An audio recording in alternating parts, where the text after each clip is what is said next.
find the greater trochanter, this should be approximately level with the patient's groin at a point central to the lateral aspect of the leg. Place the heel of your left hand on the greater trochanter of the patient's right leg or vice versa. Keeping the heel of your hand on the greater trochanter, use your index finger of the same hand to locate the anterior superior iliac spine. Move your finger along the iliac spine towards the patient's posterior until the iliac spine can no longer be felt. Your index finger should be in line with the vertical axis of the patient's body. Your thumb should be pointing towards the front of the leg.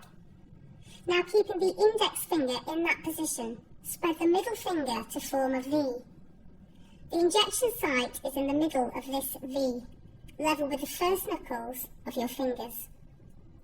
Visualize the site and remove your hand to prevent needle